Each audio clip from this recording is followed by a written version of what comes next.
warahmatullahi wabarakatuh. Kami mahasiswi dari Sekolah Tinggi Agama Islam Al-Jami Banjarmasin, jurusan Tarbiyah, program studi Pendidikan Agama Islam semester 3 dari kelompok 6. Video ini dibuat untuk menyelesaikan salah satu tugas dalam mata kuliah tafsir dengan dosen pengampu Bapak Rahmat Hidayat STHI MPD dengan judul menganalisis ayat-ayat akidah.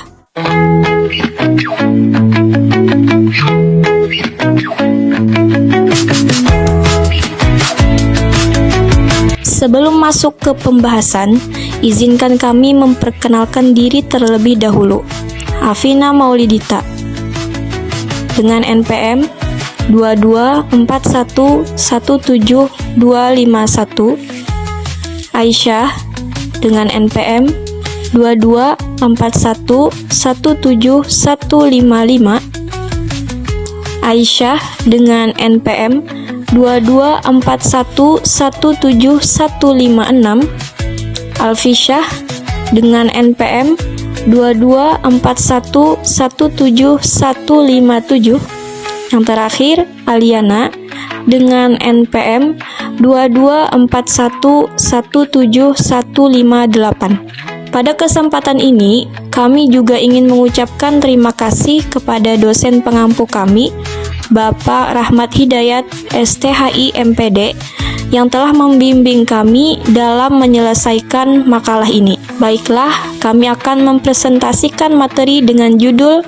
menganalisis ayat-ayat akidah.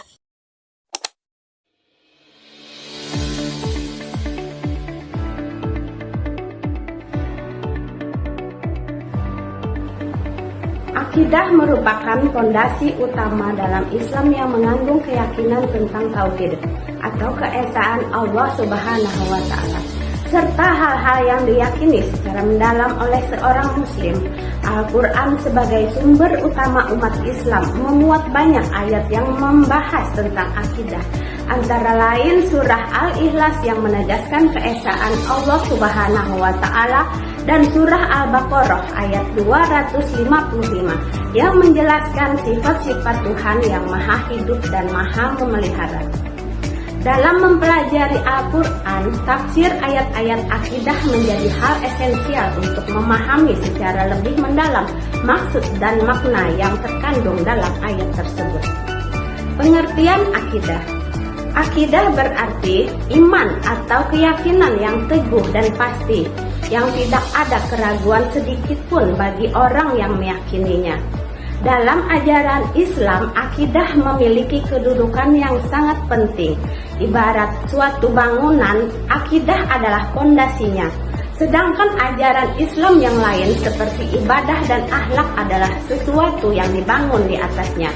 Akidah mencakup keimanan kepada Allah, para malaikat, kitab-kitabnya, rasul-rasul, hari akhir, qadar baik dan buruk, serta segala hal yang telah jelas dan sahih tentang prinsip agama Islam. Tafsir dan analisis ayat-ayat akidah. Nah, kali ini kami akan menjelaskan beberapa ayat atau surah yang mengandung tentang akidah.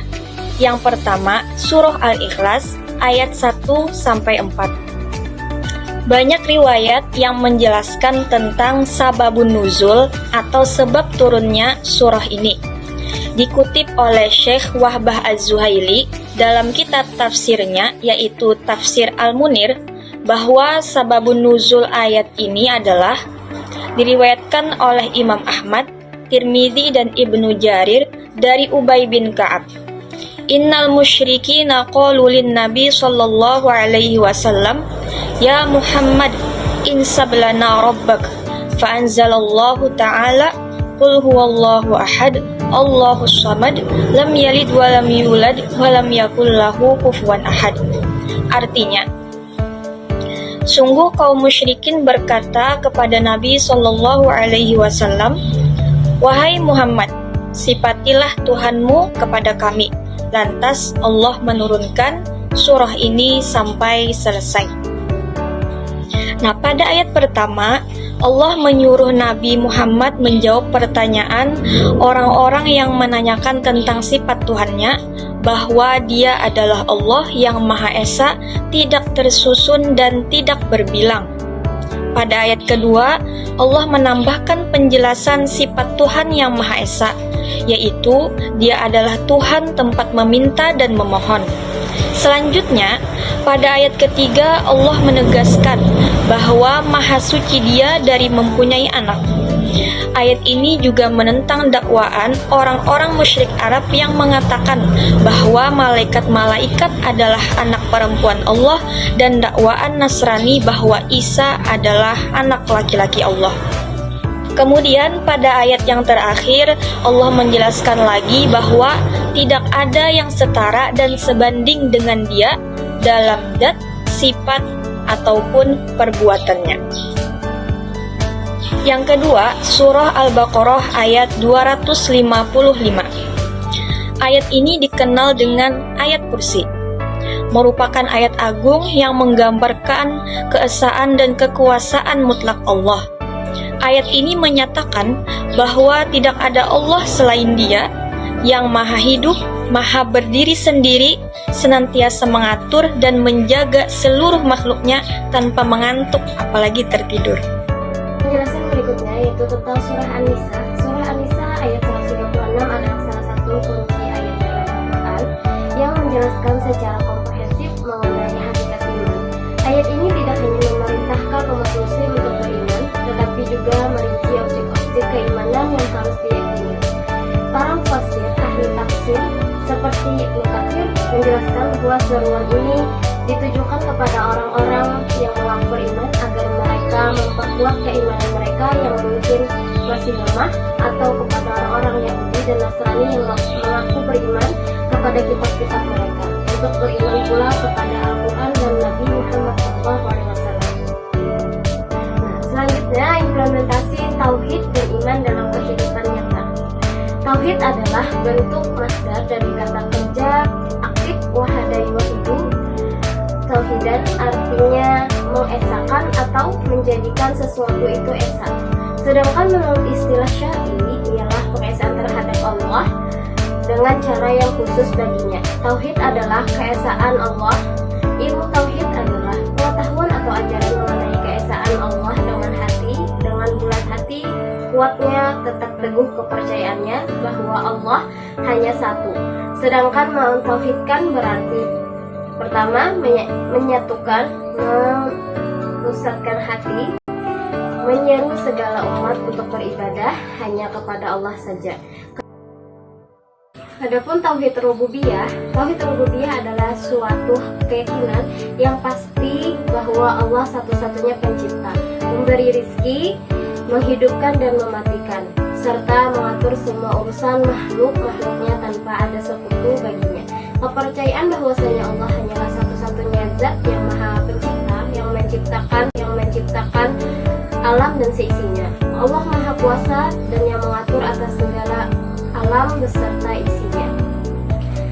Artinya, segala sesuatu yang terjadi pada alam adalah dari kehendak Allah. Implementasi tauhid rububiyah dalam kehidupan nyata dimulai dari kesadaran bahwa segala sesuatu yang terjadi di dunia ini berada dalam kekuasaan Allah. Dengan demikian, keyakinan tersebut melahirkan sikap tawakal yang benar dalam menghadapi segala urusan kehidupan sehari-hari. Yang kedua, tauhid uluhiyah. Tauhid uluhiyah merupakan bentuk tauhid yang menuntun seorang muslim untuk mengesahkan Allah dalam seluruh bentuk ibadah, serta menjauhi peribadatan kepada selainnya. Hal ini mencakup pengesaan Allah melalui amal perbuatan hamba dengan niat untuk mendekatkan diri atau taqarrub kepadanya, sebagaimana yang telah disyariatkan. Bentuk ibadah tersebut meliputi doa, nazar, kurban, rasa harap atau raza, tawakal, ketakwaan, serta bentuk penghambaan lainnya, seperti taubat dan kembalinya hamba kepada Allah. Oleh karena itu, seseorang yang telah mengucapkan kalimat tauhid, la ilaha illallah, wajib menjauhi segala bentuk kesyirikan dalam beribadah, serta menegakkan agama hanya karena Allah semata.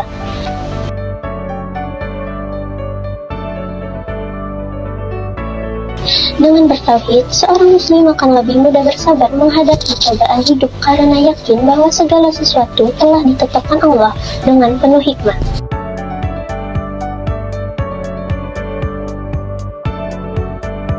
Yang ketiga, tauhid asma wa sifat.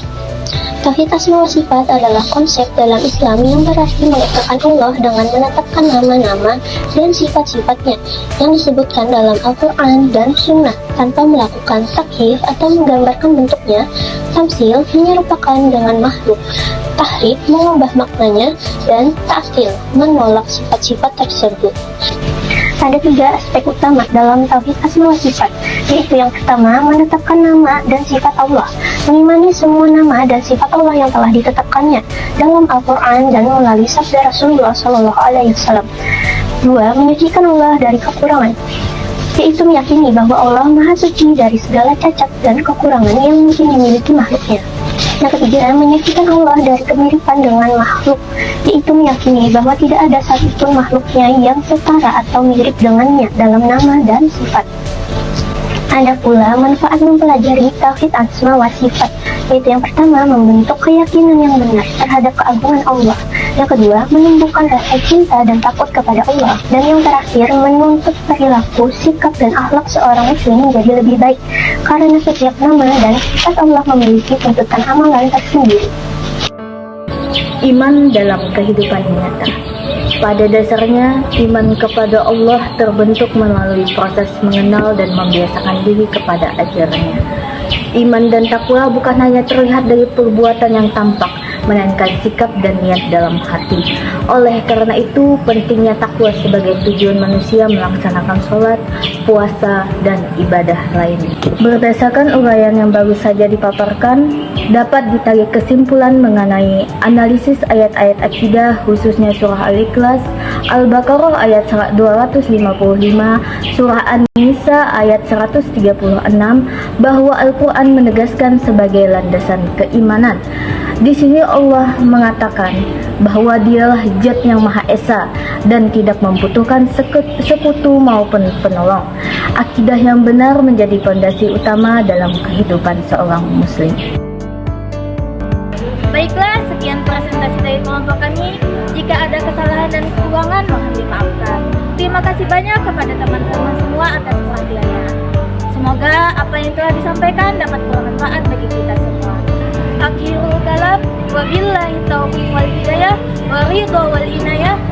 Assalamualaikum warahmatullahi wabarakatuh.